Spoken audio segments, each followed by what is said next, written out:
Ito yung mga dahilan kung bakit ang sarap ng ginagawa ko. Hashtag best job ever. Sarap.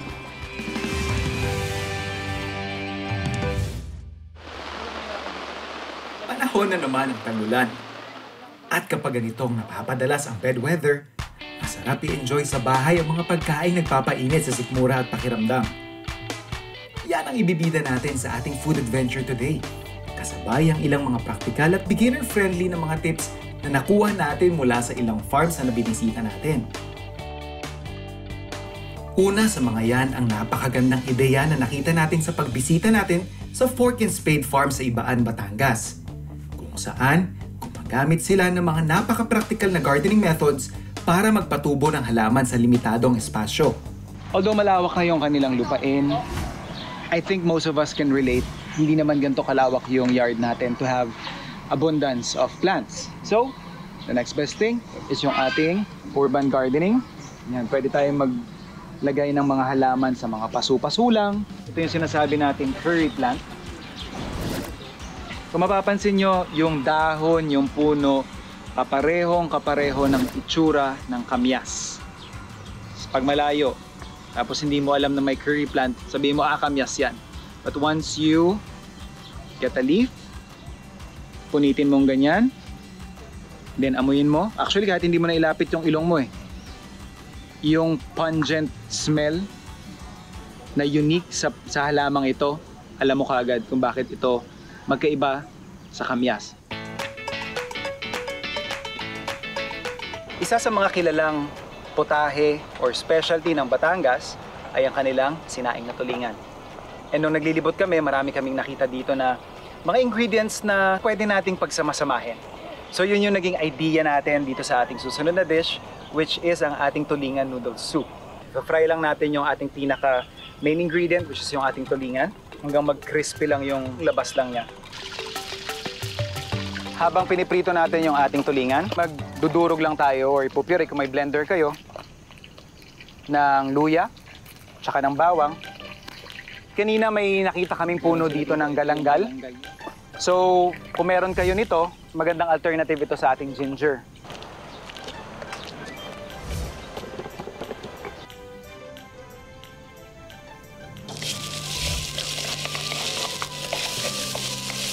Luya at bawang. Please take note lang po, hindi magkapareho yung curry powder from the curry plant. Tostado na yung ating ginger. Sasama ko lang din siya sa labas. Yan yung mga pang-garnish natin. Alamang or bagoong ng tulingan.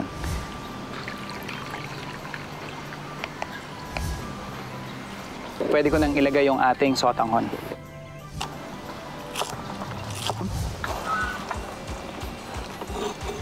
Ayan, malambot na yung ating sotanghon.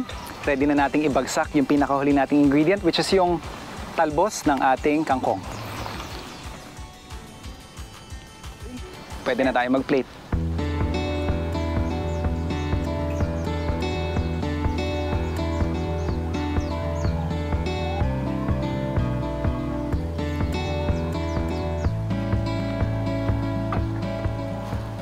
Ayan, luto na ang ating tulingan noodle soup.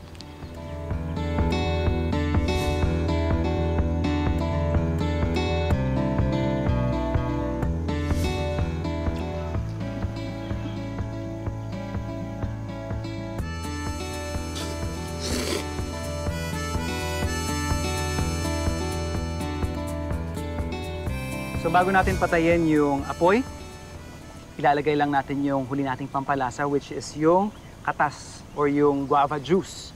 So mapapansin ninyo, ayan, maraming buto-buto. Yung mga bok choy natin, mushrooms, and try ninyo silang pagsamasamahin with very basic and familiar flavor profile, which is yung ating anghanga at konting asim. Kung nagsisimula ka palang magtanim ng sarili mong garden sa iyong bakuran, magandang gumamit ng mga praktikal na pamamaraan para mas maging matagumpay ang pagtatanim mo ng iyong mga halaman. Kasama riyan itong teknik na nakita natin sa Tintano Farms Tarlac na personal ko rin ginagawa sa sarili kong bakuran. If you would see mga food explorers, ito yung tinatawag nating raised bed gardens or also known as no-dig gardens. Ibig sabihin, mas mataas siya doon sa level ng lupa. Tinatawag itong no-dig kasi kumpara dito, kung makita ninyo yung mga plots na yan, kada every after season or after crop, kailangan mo siyang bungkalin ulit, kailangan mo siyang buwaghagin. Whereas yung no-dig natin, ang setup nito is patong ka lang ng patong ng inyong compost. Ito yung maganda kasi dito, nakaangat siya. So kapag tag-ulan, hindi siya mabababad sa tubig. Kumbaga, kahit baha na yung paligid, siya mismo, yung mga tanim dito, hindi magkakaroon ng mga root rots na tinatawag or nabubulok yung ugat kasi nakababad siya ng matagal sa tubig. And kahit tag-araw naman, maganda dito, yung mga nakatagong moisture sa loob, kung iba yung paligid niya tuyot na, siya is may makukuha pang moisture or tubig yung ating mga halaman. Kasama rin sa nakakatuwang practice nila rito sa Tintano ay ang paggamit ng ilang mga tanim bilang natural na bakod. Tulad ng ginawa nila sa mga lemongrass nila. Kita nyo, for aesthetic purposes din, maganda rin, di ba, na nakahilera siya, tapos maayos yung pagkakatanim. Kuha tayo ng mga ilang stalks natin ng tanglad. Ayan, meron tayo ditong bayabas. Mukhang native na bayabas ito. Ayan.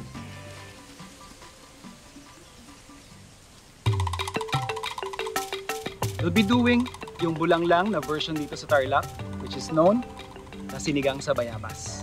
Ang gagamitin natin dito is yung rib part.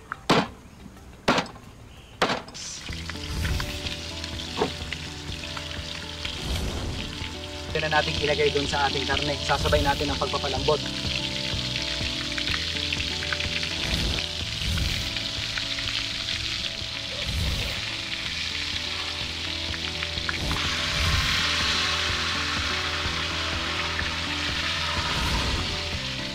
Okay, balikan natin siya pag malambot na.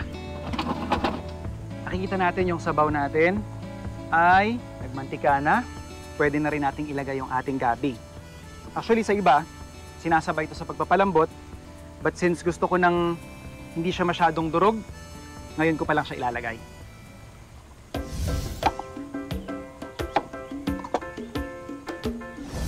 Optional, lalagyan ko lang siya ng isang stalk ng lemongrass. We'll just bring this rolling boil. And then, pag malambot na yung ating gabi, susunod na natin yung mga gulay.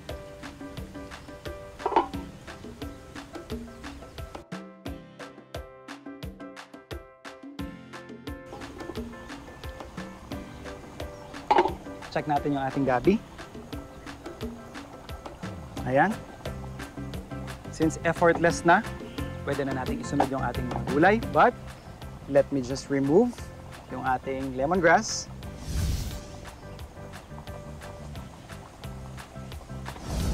Freshly harvested na okra.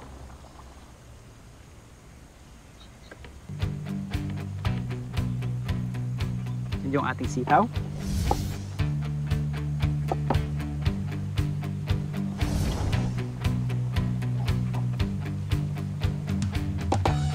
Let's give it a quick taste.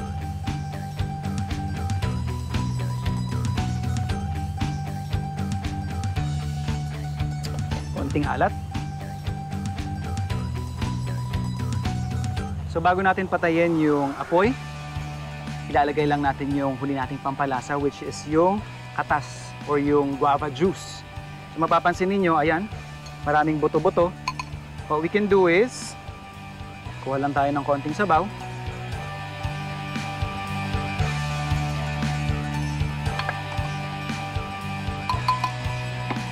And then strain lang natin.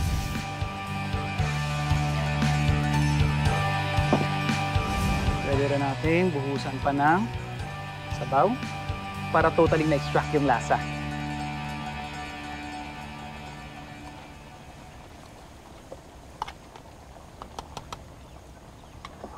Make sure na pag nilagay niyo yung guava juice, you're at the tail end ng cooking process kasi sayang mawawala yung aroma, yung bango ng bayabas na nailagay natin.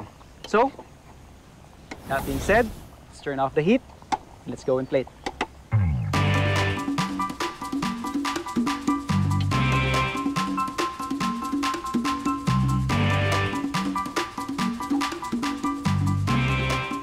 Ayan, luto na ang ating bulanglang na native na baboy.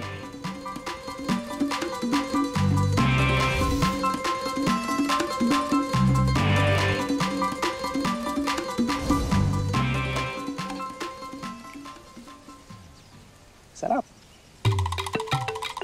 Gagawa tayo ng isa sa top 5 favorite kong sabaw, almondigas. Ngayong araw, pita ang ilang mga putahing masarap namnamin kapag malamig ang panahon. At kapag mga cool weather na ganito, isa rin sa best crops na itanim para sa mga nag-iisip magsimula ng sarili nilang garden ay ang mga cool weather crops kagaya ng mustasa at bok choy.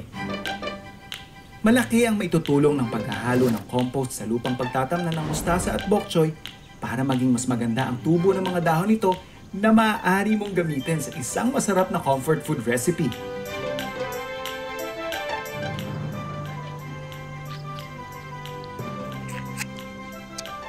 Hindi siya kasing asim. Pero mabango. Pero hindi siya ganun kaasim. So we're starting with our bok choy leaves. Konting tip na lang, just take note lang na yung ating pechay, bok choy, mustasa, ito actually yung pinaka malambot na part. Make sure na uunahin natin yung stem part. Cut natin yung stem. So pag ilalagay nyo sa inyong plato, ihiwalay nyo lang for easy access. Ayan. Yung carrots natin, this is optional. It just so happen, kadalasan naman meron tayong stock nito sa bahay, sa fridge ninyo. So, ihalo na din natin. Mainly because ako, gusto ko lang habulin yung kulay niya. But of course, yung nutritional na value ibibigay niya dun sa ating dish. And then, syempre, yung isa ring galing dito sa farm mismo, tinatanim nila dito sa Chad's Nature Farms, is yung kanilang oyster mushroom. What we wanna do here is make use yung available ingredients. In this case, yung mga bok choy natin, mushrooms, and try ninyo silang pagsama-samahin with very basic and familiar flavor profile, which is yung ating anghanga at konting asim. Small dice lang din.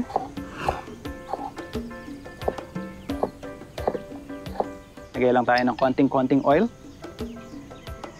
Igigisa natin yung ating kamatis, carrots, tsaka mushroom, but without color. Kumbaga, i-infuse lang natin yung ating oil ng flavor ng mushroom, carrots, and then ng ating tomatoes para kapag nilagyan na natin siya ng stock, may di-disperse siya ng mas maayos. So kahit hindi ganun kainit yung inyong pan, pwede na nating ilagay. Since we will be using spring onions to finish the dish off, hindi na ako maglalagay ng ating sibuyas. And then, ang ating carrots. And mushrooms.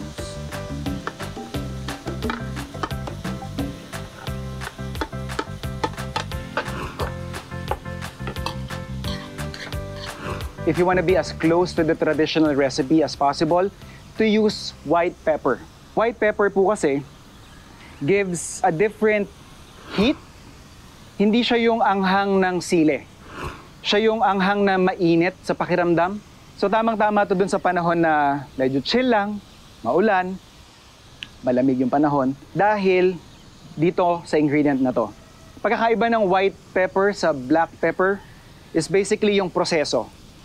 Ang white pepper, kung ground na siyang ganyan, is from the same bunga, pero siya kasi binabad ng mga siguro 1 week para mag-release yung parang pinaka-outer layer bago siya iproseso. And pwede na nating ilagay yung ating hugas bigas.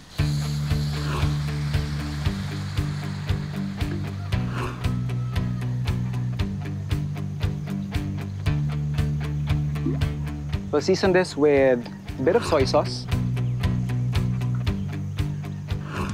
Just to balance things out, we'll be adding a bit of sugar. Kasi pag straight up hot and sour lang yan, medyo matalas yan sa panlasa. Konting salt na rin.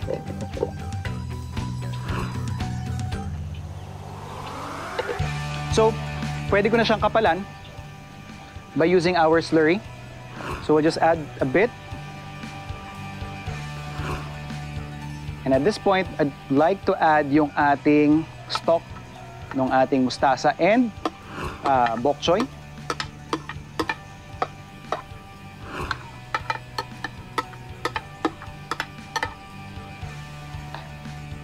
We could use another drop of soy sauce and salt. And konti pang white pepper.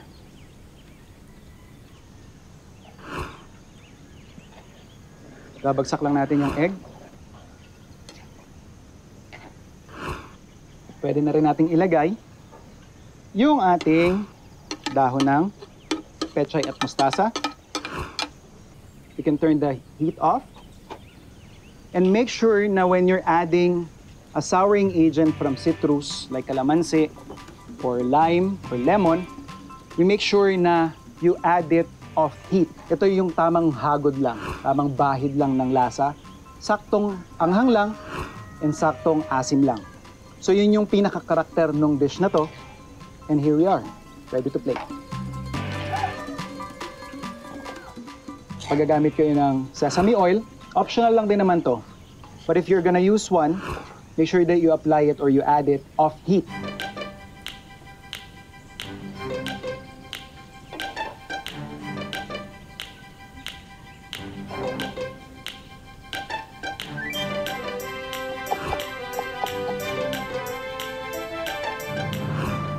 And we're just also gonna take the opportunity na isama yung kanilang sili dito na kakaiba. Violet nyo na nakakita. Gawin na lang yung garnish. Kaya nang gagawin ko. Ayan, luto na ang ating hot and sour soup.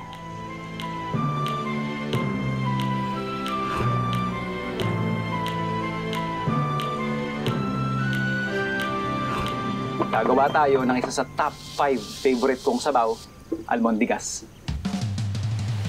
Kapag mga putahing may sabaw, lagi nating naiisip, sinigang, nilaga. Pero dahil na-inspire tayo doon sa ingredient na meron dito sa farm nila, gagawa tayo ng isa sa top 5 favorite kong sabaw, almondigas. Prepare lang natin yung ating panggisa. Add some oil.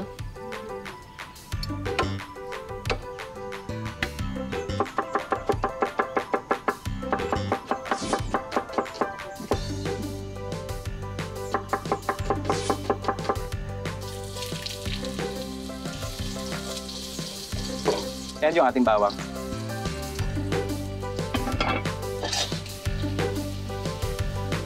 Pwede na nating ilagay yung ating sabaw. Gamit tayo ng tubig. So kung meron kayong hugas bigas or pork stock, pwede nyo rin siyang gamitin. And then habang binubuo natin yung lasa ng ating base o yung ating stock, atin namang i-hand chop yung ating pork. Definitely, pwede na kayong bumili ng ground meat. Pero pag wala naman, pwede nyo rin siyang manu-manuhin. So pag mag-hand chop kayo or tatadtad kayo ng baboy, make sure lang na huwag nyo isama yung balat.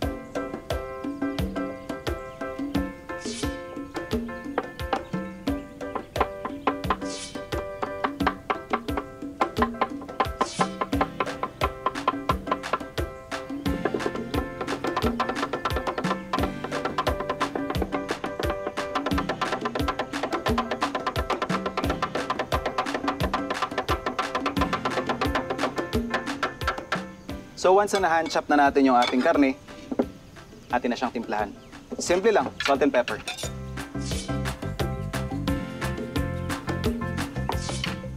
And ito yung part na importanteng ma-work ninyo yung inyong mixture.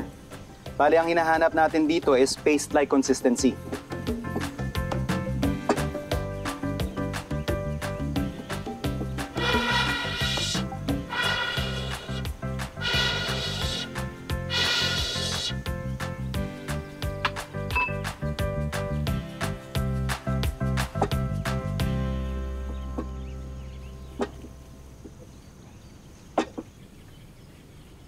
Once na nakuha na natin yung consistency na gusto natin, pwede na natin siyang ibagsak doon sa stock na binuo natin kanina.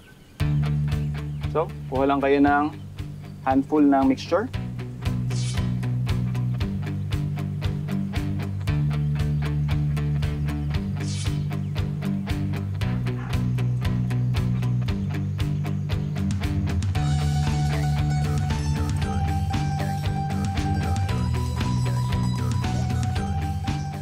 Habol na rin natin yung ating kamatis.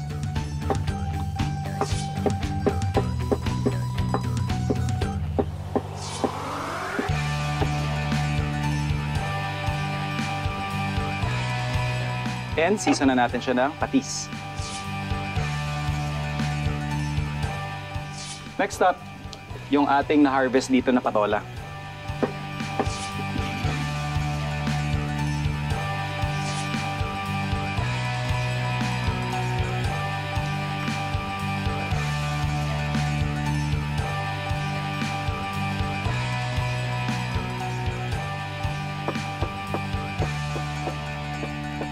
So after natin ma-gentle simmer, or may dahan-dahan nating niluto yung ating meatballs, tsaka yung stock, pwede na nating bombahin yung apoy at ilagay na yung ating patola.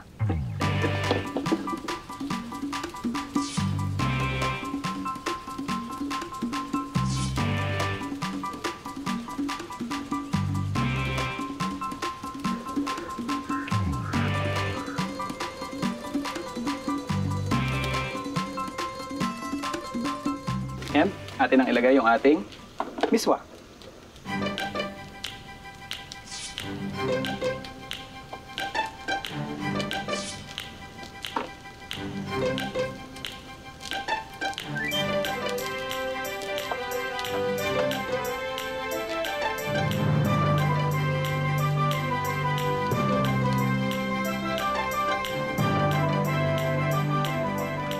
So kapag naluto na yung ating miswa, pwede na tayo mag-plate.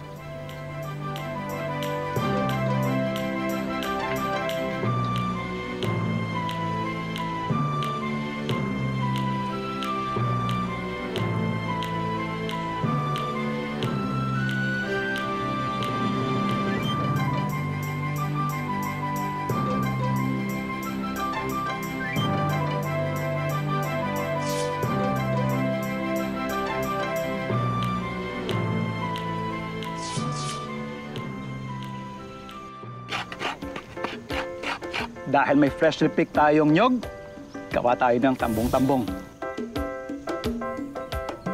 Bubuuin lang natin yung pinaka-lasa ng ating tambong-tambong, pangalawang gata natin, or pangalawang piga. Konting asukal.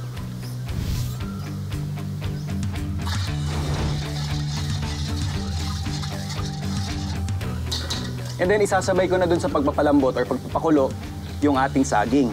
Kung mas prefer ninyo yung hinog, definitely pwedeng-pwede rin. Actually, yun yung mas madalas ginagamit. After natin mabalatan yung ating manibang saba, cut lang natin into small dice.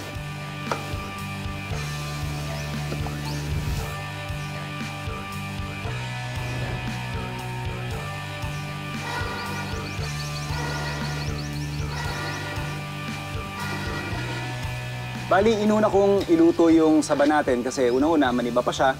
And siya yung mas matagal maluluto. And kumpara dun sa iba nating mga ingredients, yung saba natin ay kaya niyang i-retain yung kanyang shape kahit matagal mo siyang iluto. Meron tayo dito yung isa sa mga produkto nga nila, purple na kamote. And of course, yung ating ube.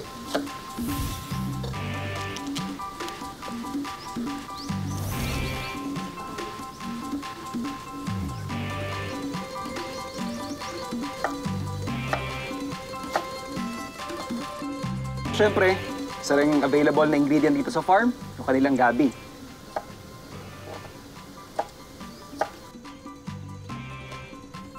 Ipe-prepare ko naman yung ating bilo-bilo. So ito yung ating glutinous rice flour. Tubig.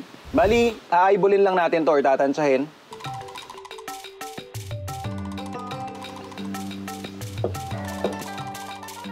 So yan. So yan, makikita ninyo, hindi siya masyadong basa, hindi siya dumidikit sa kamay ko, at hindi rin siya nagka-crumble. So this is the perfect consistency at pwede na natin siyang bilugin. And ready na yung ating bilo-bilo. Pwede ko nang ilagay yung ating unang piga o yung ating kakanggata. Kamote. At yung ating ube.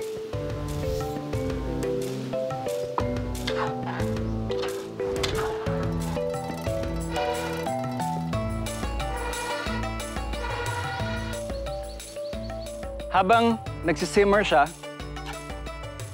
ayan, makikita nyo, luto na rin yung ating mga nilagay kanina. Ilalapag ko na yung ating langka. And of course, yung ating bilo-bilo.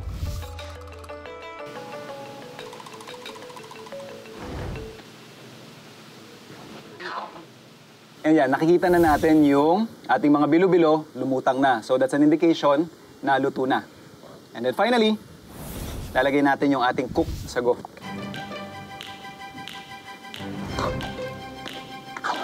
Ayan, pwede na tayo mag-serve.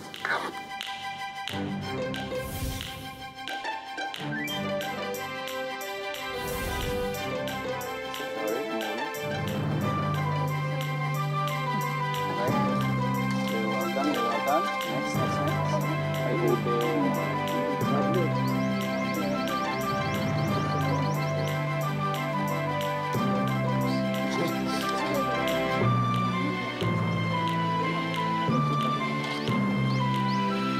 Wow! Laki ah.